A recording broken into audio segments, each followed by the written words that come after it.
Olá a todos, vamos dar continuidade aos nossos estudos no Evangelho de Mateus e agora vamos estudar o capítulo 18, a partir do versículo de número 15, sobre como tratar a ofensa de um irmão da igreja.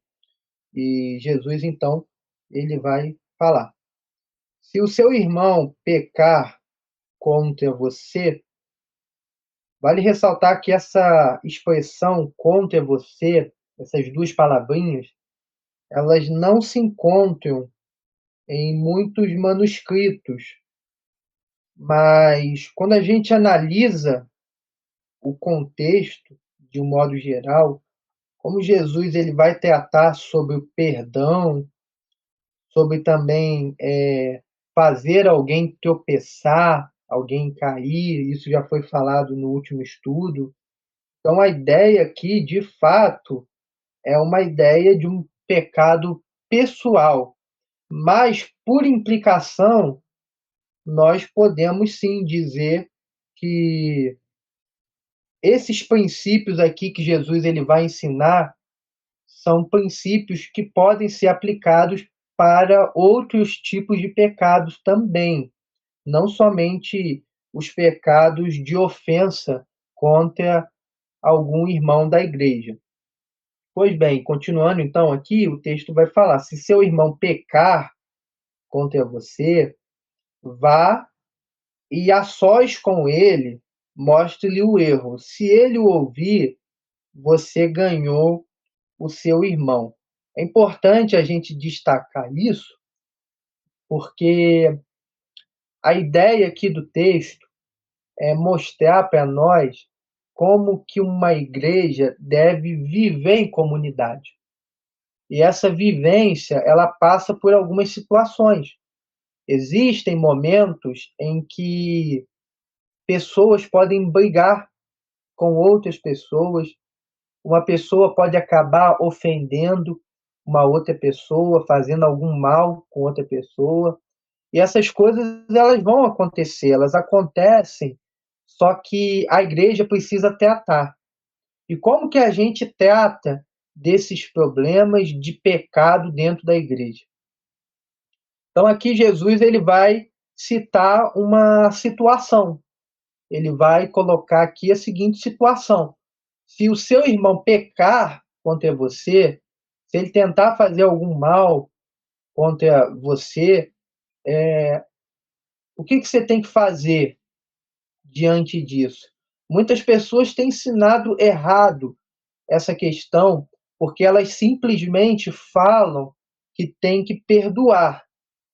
Mas Jesus ele não ensina apenas a perdoar, ele ensina também que é necessário que a pessoa que pecou se arrependa.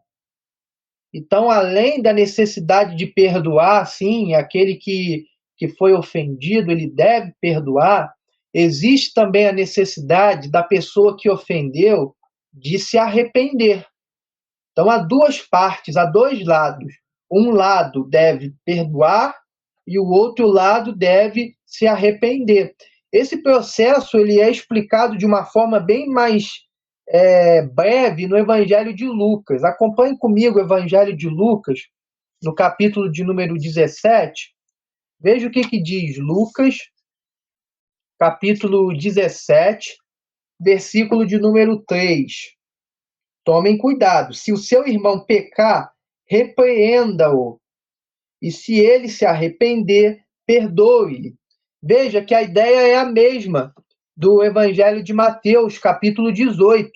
É a mesma ideia. O repreender aqui no texto de Mateus 18, versículo de número 15, esse repreender, no caso, ou melhor dizendo, repreender do Evangelho de Lucas, no capítulo de número 17, e o mostrar o erro que está em Mateus capítulo 18, versículo 15, são a mesma coisa. É a mesma ideia. Repreender uma pessoa que pecou contra você é você conversar com ela e mostrar para ela onde ela errou. aonde ela pecou contra você. E tentar, então, dessa forma, conscientizar aquela pessoa de que ela errou e pedir para que ela venha, de fato, reconhecer esse erro, pedir perdão por esse erro. E dessa forma, então, o que acontece? Acontece a reconciliação. E é isso que a gente vê nesses textos. Para que nós venhamos perdoar alguém no sentido de se reconciliar. Aqui a gente está falando desse perdão, perdão de se reconciliar com outra pessoa, de fazer as pazes com outra pessoa. Para que isso possa acontecer, é necessário que a pessoa que pecou, ela venha se arrepender e venha pedir perdão, reconhecendo seu erro. E dessa forma, então, a pessoa que foi ofendida, ela deve perdoar e assim, então, acontece a reconciliação. Elas voltam a ficar bem, elas voltam a estar em boa comunhão, em bom relacionamento. É assim que as coisas devem ser tratadas na igreja, de forma bem direta, franca, verdadeira e transparente. Você percebe aqui que Jesus ele quer o mais simples possível. O que Jesus quer é a coisa mais sincera possível. Alguém pecou contra você? Procure a pessoa. Não fique falando por aí o que ela fez, reclamando para todo mundo, mas procure ela. Fale pessoalmente com ela. E se ela te ouvir, você ganhou ela. Você ganhou o seu irmão. Se ela te ouvir, você perdoa ela e tudo já fica resolvido. Então, se tudo fosse feito dessa forma, seria muito mais fácil. Mas, infelizmente, o homem ele é difícil. Ele prefere complicar as coisas. Ele prefere reclamar, titubear. Ele prefere falar para todo mundo o que aconteceu, criar um alarde. E isso não resolve o problema. Isso só aumenta mais ainda o escândalo. Isso só deixa a vergonha maior do que já é. Então, se alguém pecou contra você, se alguém te fez o mal, resolva-se com a pessoa, entre você e ela, se resolva com ela, para que então as coisas possam ser feitas da forma mais transparente e verdadeira possível.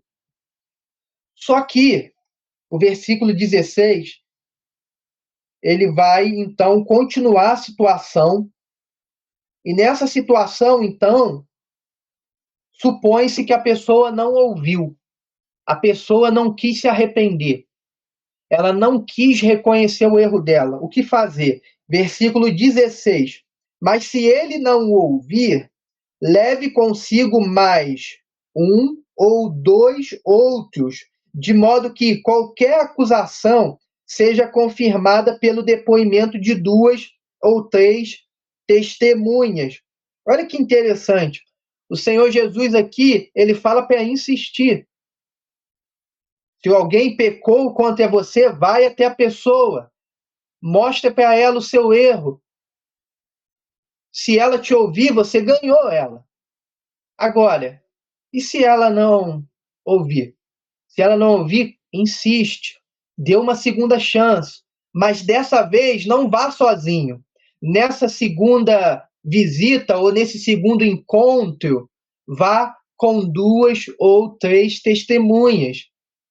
E essas pessoas vão confirmar ali a veracidade dos fatos, elas vão confirmar se houve realmente uma ofensa da parte da pessoa que está sendo acusada, ou se a pessoa que foi supostamente ofendida, ela não foi ofendida de fato, e houve um mal-entendido. Essas testemunhas elas vão confirmar se houve realmente uma ofensa, quem é que realmente está errado e quem está certo, ou se os dois lados estão errados nessa história. Muitas das vezes, tanto um quanto o outro estão errados, e essas testemunhas vão averiguar, elas vão analisar o que realmente está acontecendo. Então, nesse segundo encontro, a gente tem que levar 2 pessoas ou 3 para serem testemunhas. Versículo 17: se ele se recusar a ouvi-los, no caso as testemunhas, conte à igreja. E se ele se recusar a ouvir também a igreja, trate-o como pagão ou publicano. Veja que aqui Jesus ele coloca uma terceira oportunidade, um terceiro encontro. E dessa vez esse encontro é a igreja que vai fazer. A igreja vai se reunir com aquela pessoa que pecou e vai tentar convencer ela pela última vez. Se ela não ouvir, então Jesus fala: trate-o como pagão ou publicano. Os pagãos e os publicanos eram pessoas que não faziam parte da comunidade judaica. Os publicanos, porque eles trabalhavam para o Império Romano, cobrando impostos. Então, eles eram vistos como pecadores, como desviados, como pessoas que haviam traído a sua própria nação, no caso, a nação judaica. Eles são traidores, são judeus que estão traindo o seu próprio povo. E os pagãos são aqueles que adoram outros deuses. A ideia aqui é de desligar a pessoa da comunidade, mas não é só um desligamento formal, mas é um desligamento prático, que envolve, no caso, a comunhão. Essa pessoa ela não deve ser mais tratada como parte daquela comunidade, até que ela se arrependa, até que ela reconheça o seu erro. Isso significa que essa pessoa deve ser totalmente desprezada, ou totalmente esquecida? Não, de maneira nenhuma. É claro que uma pessoa dessa, se ela se arrepender, se ela reconhecer o seu erro, ela deve ser recebida novamente na igreja. Mas o que Jesus ele quer destacar aqui é que no meio da comunhão dos irmãos não pode haver pecado não tratado. Não pode haver ali problemas que são deixados de lado ou são jogados para debaixo do tapete, como muitas pessoas costumam dizer: ah, vamos deixar para lá, vamos esquecer isso. Jesus fala: o pecado não pode ser ignorado, o pecado não pode ser deixado para lá. Eu não gosto dessa expressão, irmãos, eu detesto essa expressão, deixa para lá. Isso aí, não vamos mexer com isso aí, não. O pecado, quando ele está presente no meio da igreja e ele está causando ali problemas no meio da igreja, ele precisa ser tratado. Se existem ali pessoas que não estão bem uma com a outra, se existem pessoas que estão brigadas, que não se falam direito, isso não pode ficar assim. E a ideia é essa, a ideia é de tentar tratar esse problema, de fazer com que as pessoas vivam bem, e se há alguém ali que não está bem com outro irmão, isso precisa ser resolvido. Essas pessoas têm que fazer as pazes, elas têm que se resolver, elas têm que voltar a estar bem uma com a outra. Não pode ter no meio da igreja desavenças, divisões, discórdias, ao ponto de uma pessoa não olhar direito na cara da outra, não falar direito com a outra, ficar com raiva, muitas das vezes é gerado uma mágoa no coração. Essas coisas não podem existir no meio da igreja, elas precisam ser tratadas, e uma pessoa que está em pecado e não quer se arrepender, a igreja precisa ter um posicionamento para conscientizar essa pessoa, até que ela venha, então, reconhecer: eu pequei, eu preciso mudar as minhas atitudes, e aí, então, ela poderá estar bem com as outras pessoas e poderá estar ali em comunhão.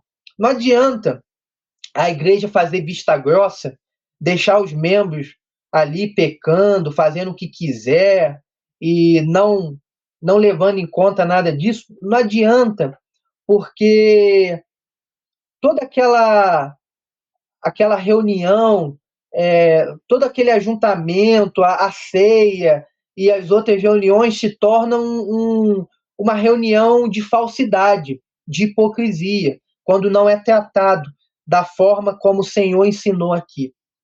Então, no versículo 18, Jesus ele vai mostrar para a igreja que eles têm autoridade para tratar de problemas que possam existir entre os irmãos. A igreja tem essa autoridade. Os membros da igreja, juntamente com a liderança, eles têm essa autoridade. Versículo 18. Digo-lhes a verdade, tudo que vocês ligarem na terra terá sido ligado no céu, e tudo que vocês desligarem na terra terá sido desligado no céu. Então, o desligamento e o ligamento são coisas que fazem parte da igreja. A igreja, ela liga pessoas na sua comunhão e ela também desliga quando há a necessidade de fazer com que uma pessoa reconheça o seu pecado e se arrependa. Então, quando há essa necessidade, ocorre o desligamento nessa intenção. Existe um pensamento muito equivocado sobre disciplina. Muitas pessoas pensam que disciplinar é simplesmente deixar uma pessoa no banco, sem fazer nada, tirar a pessoa do hall de membros e pronto. E a pessoa fica ali em disciplina por alguns meses ou por alguns anos. Mas a ideia de disciplina na Bíblia é uma ideia de fazer com que a pessoa ela perceba que a igreja não concorda com o pecado dela e que ela precisa abandonar o seu pecado e se arrepender. Esse tem que ser o objetivo da disciplina, fazer com que as pessoas caiam em si e venham se arrepender. Versículo 19. Também lhes digo que se 2 de vocês concordarem na terra em qualquer assunto sobre o qual pedirem, isso lhes será feito por meu Pai, que está nos céus. Versículo 20. Pois onde se reunirem 2 ou 3 em meu nome, ali estou no meio deles. Aqui nós temos a verdadeira essência da igreja. O que é uma igreja? O que é, de fato, a reunião de uma igreja? Seria uma instituição? Seria um templo? Bom, a igreja não é definida pelo templo onde ela se reúne, ou pelo nome que ela tem, ou pela placa que ela tem. A igreja, o que forma a igreja são as pessoas que estão reunidas lá, naquele templo, ou como eu prefiro me referir, naquele salão de reunião onde elas se reúnem. É isso que define uma igreja, e a gente precisa ter isso em mente. Que Deus abençoe sua vida, meu querido irmão. Amém.